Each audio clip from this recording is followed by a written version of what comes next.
kunelivi lami lapha utaga 3 verse 3. Ungehlukani nenhlonipho nekwethembeka.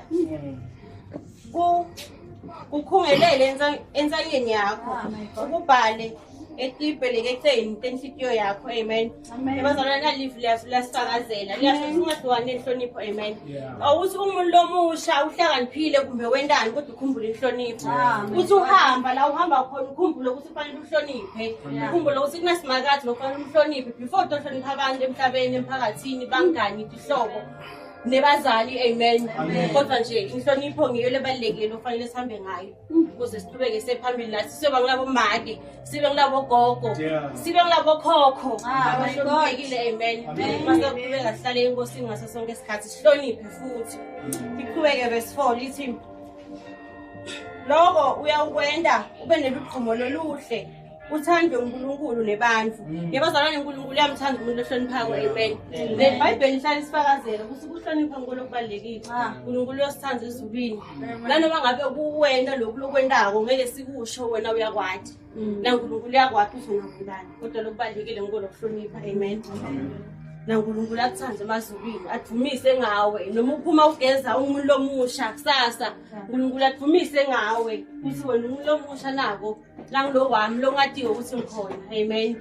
Akufikele qhubeke lithi 5 themba simakathi ngayo yonke imfipiyo yakho ungeyami ekwatini kwakho. Yebozana noma ngathiwa wathi kangakanani noma ngathiwa sokufunza wagqoka amajazi amakhulu kangakanani umuntu lomusha kodwa ukhumbule ukuthi simakathi ukhona.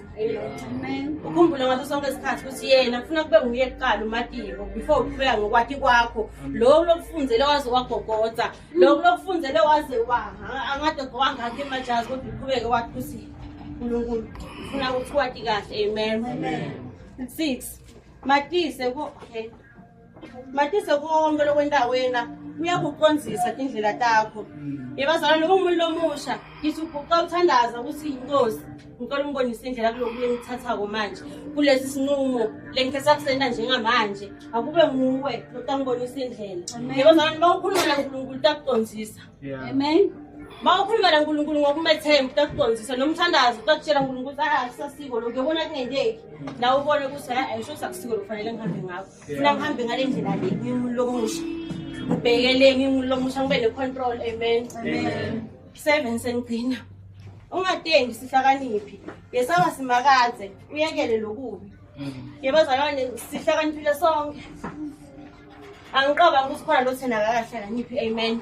Ngoba vele uNkulunkulu akamdala umuntu ongahlakaniphi mara yithi uhlakaniphile ukhumbule ukuthi kunasimakaze. Amen. Ngaso sonke isikhathi and nalokubi siyakubona uthi uwena mara ukukhumbula ukuthi lento leyo uma ngabe umntwana kaNkulunkulu nembeza wakho uyasho ukuthi ngiyakwenda kona kodwa ku-wrong. Amen. Asiqhubeke njalo simathise uNkulunkulu kumpilo yethu kanti abashe ngiyamthandayo wena.